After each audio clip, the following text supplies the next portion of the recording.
Hello and welcome back to Save Ourselves. Or if you're new here, hi, I'm Aparna. So this is part 2 of my back to school series.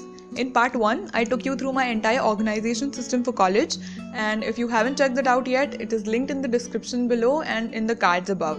So do check that out before you get to part 2. Now in this video, I'm going to show you how to make a back to school manifesto and how I made one for myself. Now, what exactly is a back to school manifesto? It isn't really a legit thing as such, but it is a method that I adopted for myself before this semester started. So it is essentially a set of reminders and advice that I would give for myself in order to have a good and wholesome semester. And this is something that you can adopt for yourself as well. And this does not necessarily apply only to academics, but also other aspects of our life such as social life, hobbies, personal life, and any other aspects of life that we might have. So in this video, I'm going to be making a sample or a general manifesto which can be applicable for most of our students, and of course it can be customized and added to or subtracted according to each of our own interests and convenience. So let's get right into the video. So in order to understand how to form a manifesto, I have divided it into categories. And before we get started with those, I have a basic tip, and that is to adopt some kind of a planning or an organization system, because that is going to keep you accountable for living an intentional and a wholesome semester. Now, once we have that in place, the first category that we need to tackle is, of course, academics. My very first tip for that is to put in some work each and every day. This will enable us to give every assignment its justified time, and our days are going to be much more productive and efficient and not just busy and overloaded with assignments all the time. And my second tip is, if it is possible for you, prepare for your classes in advance. A lot of professors do give their syllabus or their schedule in advance, and that can help you in preparing for your classes. If that sort of a resource is not available to you, try sitting on the front benches and being attentive in class. And even if it is not asked, try and take notes actively. This is going to help in retaining information much better, and you can always go back and refer to it because you will always have it in hand. My last tip for this section is keeping your attendance in check. Most of the schools and universities have a minimum attendance that students need to maintain in order to clear that subject, and also to ensure that we don't miss out a lot of stuff in school. So this is something that we all need to take care of in terms of our academics. The second section is hobbies and personal time.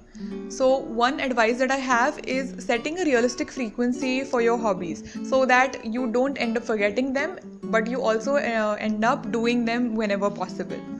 The second tip is exploring some sort of useful content. May it be reading habit, or may it be movies or series that are not just entertainment based but also provide you some thinking direction or some sort of insight into whatever topics you might be interested in. The other tip is to explore a lot of music.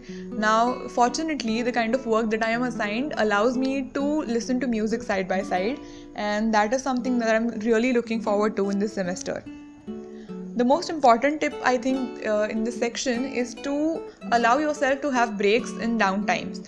It is important to remind yourself especially during the peak weeks of the semester, to take a few breaks at regular intervals and to allow yourself to have some downtime. Now, the next section is social life. Now, having a really busy schedule does not really enable you to have a very good social life apart from the friends that you have in your school or college. And this has proven to be a problem for me in the past. So what I did was I made a friends checklist for myself, which served as a reminder to actively make plans with them and hang out with them. And the second thing that I do is at least try and keep in touch with them if our schedules don't match and our plans don't work out. So that is what you can do in case you have faced this problem as well. And that's it for the social life section. And the very last section of this manifesto is the personality development section. So in terms of our physical development, it is necessary to set our own rules in terms of exercise and eating healthy and not neglect the needs of our body.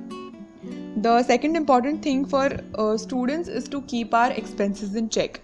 So in June, I started tracking my expenses, and it has made me more aware and intentional of the expenses that I have. One important tip in this section is to find an outlet for mental clarity. Now, what works for me is journaling, but that may not necessarily work for everybody out there. So, other people might prefer meditating or talking to a friend, going for a walk, or any other medium that might serve them. But it is important to recognize what medium works the best for you and to have some sort of medium in place for that mental clarity, because that is what is going to keep you sane during the entire semester, trust me. So one other tip that I have is, if possible, carving out some time out of your routine for a side hustle or some kind of volunteering. It is important to not forget to give back to society or to do your part even when we are doing n number of things, because doing something other than your professional course or other than your academic agenda is what is going to motivate you to keep your academic agenda in place as well. And when we do a lot of things, that is when we are able to handle all of them well, or at least that is how it has worked for me so far. And the last tip that I have is growing as a person and doing things that enable you to do the same. So it need not be a very quantitative agenda in your manifesto as such, but it can be things like going on adventures or exploring other parts of your city or going to events that enable you to grow as a person, pushing your boundaries, getting out of your comfort zone, and these sort of things. So yeah, that was it for a basic manifesto in general. For a more detailed version, I'll be putting it up on my blog so that you can refer to it whenever you want. And if you like this video, do give it a thumbs up and don't forget to subscribe to this channel. Share this video with your friends if you think that they might benefit from it, and I'll see you in the next video. Until then, see you!